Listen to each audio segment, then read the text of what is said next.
What's up, YouTube? Today we're bringing back one of your favorites, the Mobile Mechanic Ride Along. Stay tuned, we got 3 jobs.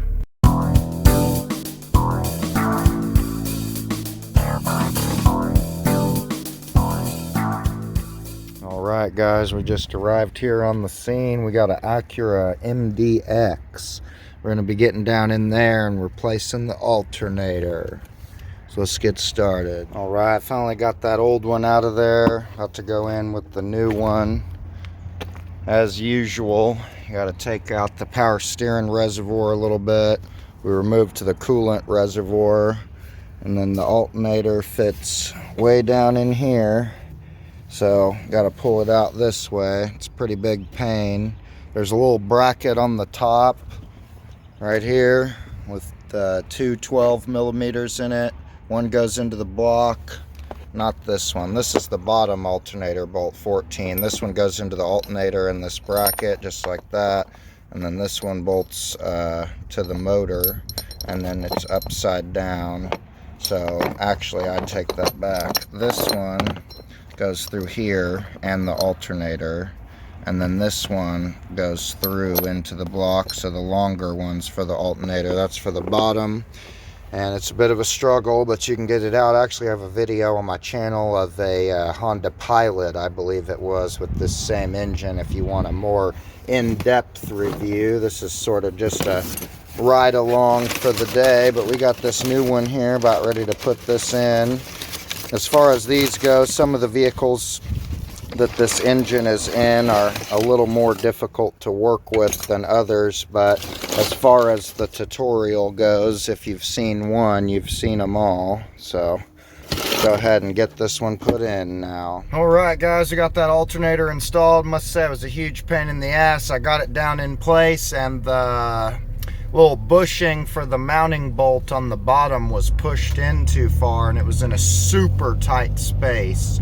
So I ended up having to take a bolt and a nut and a socket and basically use it like a puller inside there, and I was able to kind of move that back out a little bit. Then the alternator fit in there, and I was finally able to put it back on, thankfully. So got the Acura MDX 3.7 liter alternator replacement finished.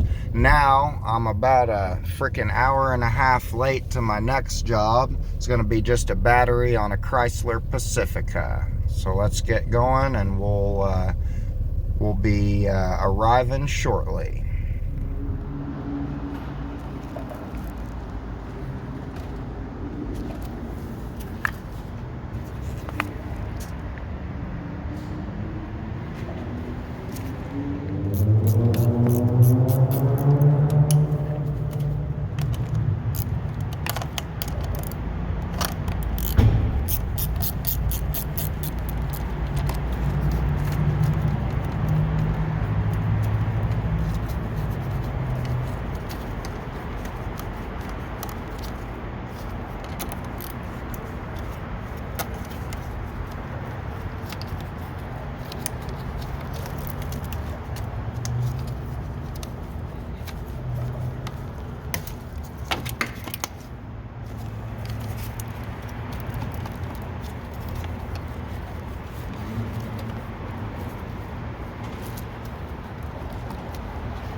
I appreciate that. Thank you.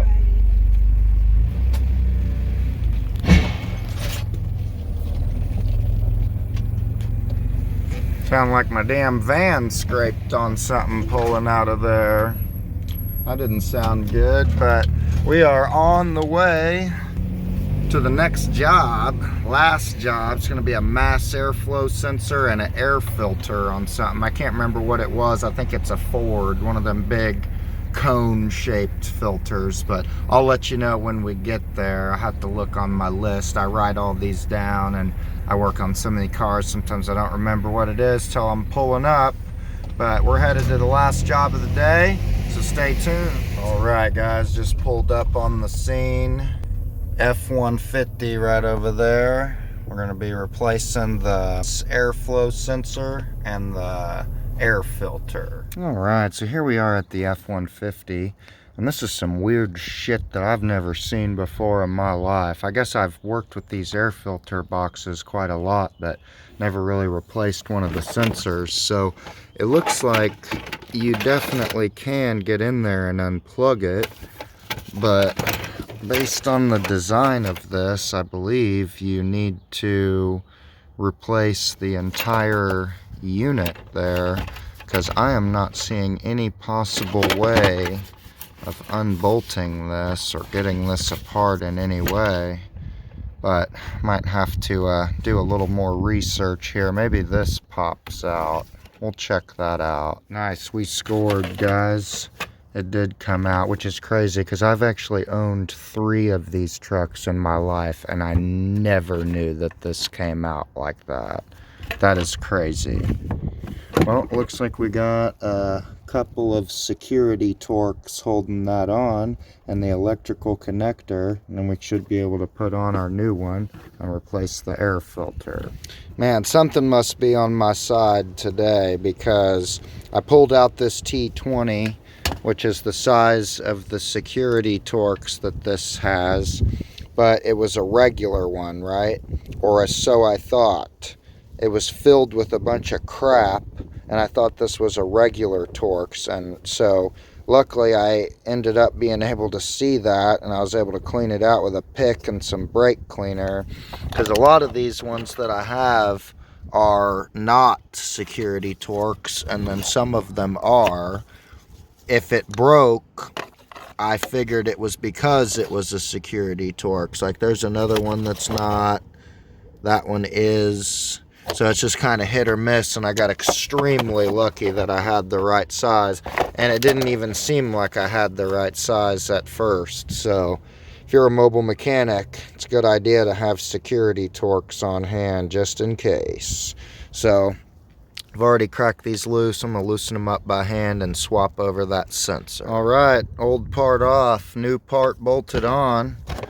So we're going to set this trash to the side here, and we'll put my Torx tools away, and we'll go install this onto the vehicle here. Toss that to the side. And here's all the other shit I was using, trying to get those bolts out before I realized that I actually did have the right tool. So let's go put this on. All right, so I reinstalled it here, and there's like some grooves in the other piece that I think you want to line these tabs up with. So we're gonna go ahead and do that. And we're also gonna pull this old air filter out, and we'll put this bad boy in.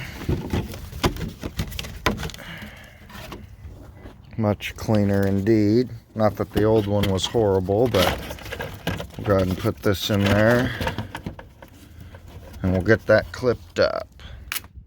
Case closed, literally. Go ahead and clear out these codes for the customer here, and we will be all finished up. And that's going to be the end of the video for today, guys. I appreciate y'all riding along with me for the mobile mechanic ride along today. If you like the video, definitely go ahead and let me know.